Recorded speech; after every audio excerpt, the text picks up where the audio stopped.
America की सबसे बड़ी किडनैपिंग हुई थी 1 मार्च 1932 को, जब अमेरिका के नेशनल हीरो चार्ल्स लिंडबर्ग के 20 माह के बच्चे को उसके घर के अंदर से अगवा किया गया। ये उस टाइम का सबसे बड़ा वाकया था। पुलिस, मीडिया और पूरी गवर्नमेंट बस उस किडनैपर के तलाश में थी। पर मसला ये था कि पूरी पुलिस फोर्स के इन्वेस्टिगेशन के बावजूद पुलिस को कोई एक भी ऐसा सबूत नहीं मिला जिससे उस किडनैपर को ढूंढा जा सके। ना पूरे घर में उसके कोई फिंगरप्रिंट्स और निशान मिले और ना ही पूरे घर में उसको किसी ने देखा। उस टाइम घर पे 6 अफराद मौजूद थे और बच्चे के साथ हर टाइम एक औरत मौजूद होती थी उसका ख्याल रखने के लिए। पुलिस हैरान थी आखिर कैसे वो किडनैपर इतने लोगों के होते हुए घर के बीच से इतने आराम से उस बच्चे को ले जा सकता है और किसी ने उसको देखा तक नहीं। एक बात तो पुलिस को कंफर्म हो गई थी कि इस पूरे मामले में घर का कोई बंदा जरूर मिला हुआ होगा। महीनों गुजर गए, पुलिस ने हर तरह से सबसे पूछताछ किया और हर तरह से उस किडनैपर को ढूंढा, पर उनके हाथ कुछ नहीं आया। आखिरकार 1.5 साल बाद पुलिस ने उस किडनैपर को पकड़ लिया। अब सवाल ये आता है कि उस किडनैपर ने उस बच्चे को 1.5 साल तक रखा कहाँ और 1.5 साल तक पुलिस उसको क्यों नहीं पकड़ पाई। ये कहानी शुरू होती है 1 मार्च 1932 से, जब चार्ल्स लिंडबर्ग अपने बीवी के साथ अपने रूम में था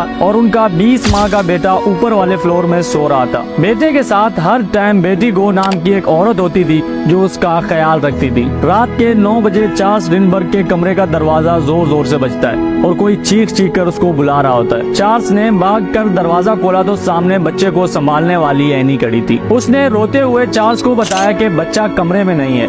पूरे घर में उसको ढूंढा पर कहीं नहीं मिला। ये सुनकर चार्ल्स के पैरों तले जमीन निकल गई। वो और उसकी बेगम भागकर ऊपर गए तो देखा वाकई बच्चा कमरे में नहीं था। वो ये सोच ही रहे थे कि आखिर कैसे इतने लोगों के होते हुए बच्चा गायब हो सकता है। इतने में उसके बीवी को खिड़की के पास से खत मिला जिसमें लिखा हुआ था, चार्ल्स तुम्हारा बेटा मेरे पास है। अगर अपने बच्चे को सही सलामत चाहते हो तो मुझे $50,000 दो और अपना बेटा मुझसे ले जाओ। ये पढ़कर चार्ल्स ने फौरन ही पुलिस को इत्तला किया। क्योंकि चार्ल्स एक बहुत ताकतवर और असर रसूख वाला इंसान था तो 10 मिनट के अंदर अंदर हजारों की तादाद में पुलिस ऑफिसर चार्ल्स के घर पे पहुंच गए। वहाँ पुलिस ने सबसे पहले तो यही कोशिश की कि किसी तरह उस किडनैपर के फिंगरप्रिंट्स या कोई ऐसा सबूत मिल जाए जिससे उस किडनैपर को पकड़ने में आसानी हो जाए। पर पुलिस को वहाँ ऐसा कुछ नहीं मिला। सिर्फ अगर उस किडनैपर का कुछ रह गया था तो वो था एक सीढ़ी जिससे चढ़कर वो चार्ल्स के बेटे के रूम तक पहुंच गया था। और उस सीढ़ी पे भी कोई फिंगरप्रिंट्स के निशान नहीं मिले क्योंकि उस किडनैपर ने दस्ताने पहने हुए थे। पुलिस ने नजदीक के जितने भी रोड्स और हाईवेज थे सब पे नाकाबंदी लगाया और आने जाने वाले सारी गाड़ियों को चेक किया क्योंकि पुलिस को यही लग रहा था कि किडनैपर इतने कम टाइम में ज्यादा दूर नहीं गया होगा। इसलिए पूरी रात पुलिस ने नजदीक के इलाकों में सर्च ऑपरेशन किए पर इससे भी कोई फायदा नहीं हुआ। अगले दिन तक ये बात पूरे अमेरिका में फैल गई और पूरा मुल्क उस 20 माह के बच्चे के लिए परेशान था। उस टाइम चार्ल्स के घर पे 6 अफराद मौजूद थे। 2 शेफ जो खाना पकाते थे, 2 सफाई करने वाले, 1 माली और 1 एनी जो चार्ल्स के बेटे का ख्याल रखती थी। पुलिस ने उन सब से भी पूछताछ किया पर उनमें से किसी ने भी उस किडनैपर को आते हुए नहीं देखा था। और बच्चे के एनी ने बताया कि वो हर टाइम बच्चे के साथ ही होती थी, बस थोड़ी देर के लिए वो बाहर गया और जब वापस आया तो बच्चा वहाँ से गायब था। पुलिस के इतने ढूंढने और इन्वेस्टिगेशन के बाद भी कुछ पता नहीं चल पा रहा था उस किडनैपर का।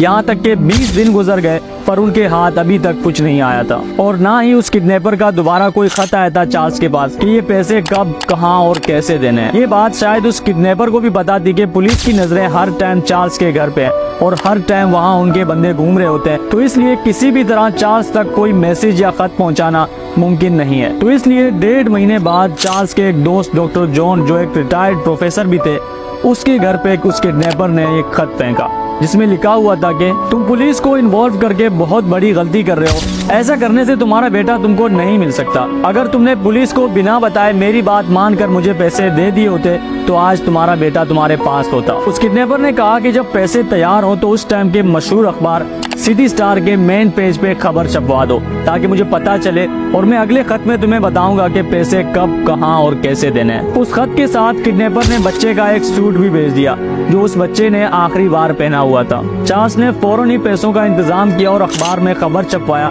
कि पैसे तैयार हैं। उसके 2 दिन बाद प्रोफेसर के पास उस किडनैपर का एक खत आया कि उन पैसों को एक बैग में डालकर 12 किलोमीटर दूर एक कब्रिस्तान है उसके मेन गेट पर रख कर तुम चले जाओ और अकेले आना, किसी को अपने साथ नहीं लाना। चार्ल्स ने यही किया, उन पैसों को एक बैग में डाला और प्रोफेसर को उस कब्रिस्तान के पास छोड़ दिया।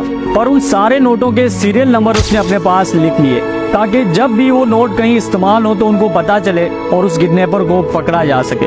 खैर प्रोफेसर पैसों का बैग लेकर उस कब्रिस्तान की तरफ चला गया और चार्ल्स गाड़ी में बैठकर उसके आने का इंतजार करने लगा।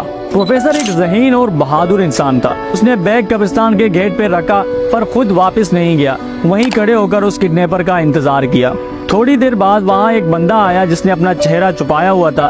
उसने जैसे ही प्रोफेसर को देखा उसने प्रोफेसर से कहा कि तुम यहाँ क्या कर रहे हो, तुम्हें तो मैंने पैसे रख के जाने को कहा था। प्रोफेसर ने उससे कहा कि घबराओ नहीं, मैं तुम्हें कोई नुकसान नहीं पहुंचाऊंगा, ये पैसे तुम्हारे हैं, तुम बस ये बताओ कि चार्ल्स का बेटा कहाँ है। उसने कहा कि बच्चा एक नीले कश्ती के अंदर है जो इस टाइम एक समंदर के किनारे खड़ा हुआ है। उसने प्रोफेसर को उस कश्ती के निशानियां, एड्रेस और रंग सब कुछ बता दिया। प्रोफेसर ने पैसे उसके हवाले किए और भागते हुए चार्ल्स के पास गया और उसको ये सारी बातें बताई। चार्ल्स और प्रोफेसर दोनों निकल गए समंदर की तरफ। तकरीबन 20 मिनट बाद वो दोनों पहुंच गए वहाँ पे। उन्होंने बहुत ढूंढा पर उनको ब्लू कलर का और जो निशानियां उस किडनैपर ने बताई थी ऐसा कोई भी कश्ती नहीं मिला। चार्ल्स ने पुलिस को बुलाया और पुलिस ने वहाँ जितनी भी कश्तियां थी उन सब की तलाशी ली पर वहाँ उनको कोई भी बच्चा नहीं मिला। चार्ल्स समेत सब पुलिस वाले हैरान थे कि आखिर वो किडनैपर झूठ क्यों बोल रहा है। अब तो उसके मुंह मांगे पैसे भी मिल गए थे उसको, अब आखिर वो चाहता क्या है। चार्ल्स ने एक बार फिर अखबार में खबर छपवाया कि बच्चा वहाँ नहीं मिला उनको जहाँ पे उस किडनैपर ने बताया था, ताकि किडनैपर वो खबर पढ़े और एक खत में लिखकर उनको एक सही लोकेशन बताए जहाँ पे बच्चा एग्जैक्टली है। पर किडनैपर ने उसका भी कोई जवाब नहीं दिया। अब चार्ल्स और उसकी फैमिली बेहद परेशान थी और बस इंतजार में थी कि उस किडनैपर का कोई खत आए और उनको इनका बच्चा वापस मिल जाए। तभी चार्ल्स के बीवी ने नोट किया कि जब से उन्होंने किडनैपर को पैसे दिए हैं उस दिन से उनके घर पे काम करने वाली एक औरत काम पे नहीं आ रही। उस औरत ने जिंदगी में कभी बिना बताए छुट्टी नहीं की थी और उसका एकदम से बिना बताए गायब हो जाना सबको अजीब लग रहा था। चार्ल्स ने ये बात पुलिस को बताई और पुलिस ने उस औरत को ढूंढना शुरू किया और जब पुलिस उस औरत के घर पे पहुंची तो उसके घर पे ताला लगा हुआ था। अब पुलिस का पूरा फोकस उस औरत को ढूंढने में लग गया क्योंकि पुलिस को शक था कि इस औरत का उस किडनैपर के साथ कोई न कोई कनेक्शन जरूर है। पुलिस उस औरत को ढूंढ ही रही होती है कि पुलिस को एक खबर मिलती है, एक ट्रक ड्राइवर को रोड के करीब एक बच्चे की लाश मिली है। पुलिस जब वहां पहुंची और इन्होंने जब चेक किया तो इस बच्चे की उम्र भी तकरीबन 20 माह ही थी।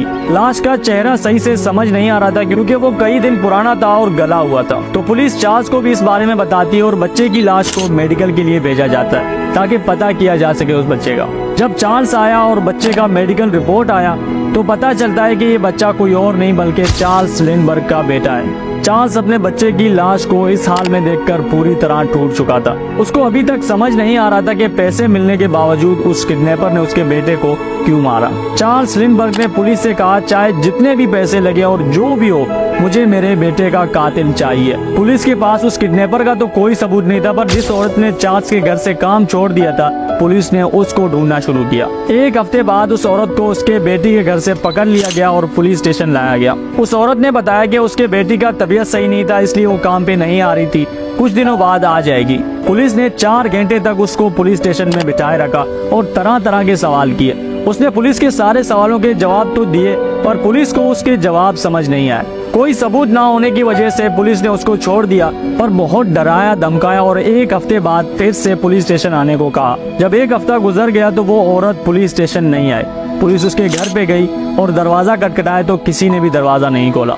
बहुत देर दरवाजा खटखटाने के बाद भी जब किसी ने दरवाजा नहीं खोला तो पुलिस ने दरवाजा तोड़ दिया और अंदर चले गए। जैसे ही पुलिस ऑफिसर उसके घर के अंदर गए तो वो हैरान रह गए क्योंकि उस औरत ने खुदकुशी कर ली थी और उस घर से उसकी लाश मिली। अब पुलिस को कोई रास्ता नजर नहीं आ रहा था उस किडनैपर को पकड़ने का। बस अब उसको तभी पकड़ा जा सकता था जब वो उन पैसों को इस्तेमाल करता क्योंकि पुलिस ने उन पैसों के सीरियल नंबर एक पेपर पे प्रिंट करके हर बैंक और हर दुकानदार को दिए ताकि अगर वो इन सीरियल नंबर वाले नोट्स को लाता है तो वो पुलिस को इत्तला करे। 1 साल गुजर गया पर ये नोट कहीं भी इस्तेमाल नहीं हुए थे और सब ने उस किडनैपर को पकड़ने की उम्मीद छोड़ दी थी।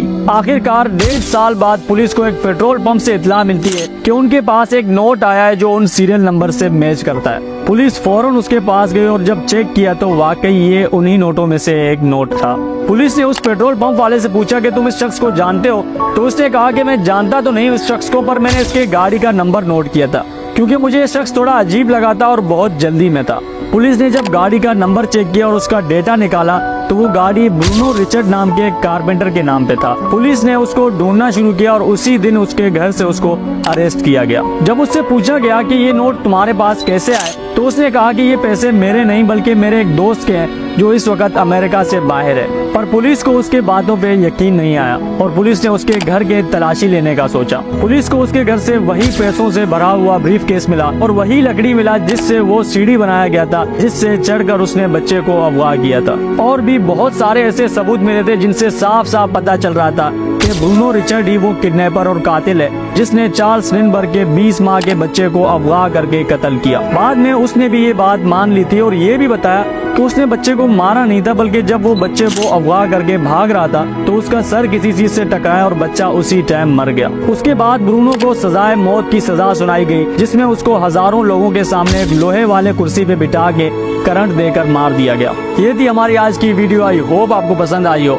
मैं और आप मिलेंगे किसी एक नए वीडियो में, तब तक के लिए अपना बहुत सारा ख्याल रखें। अल्लाह हाफिज।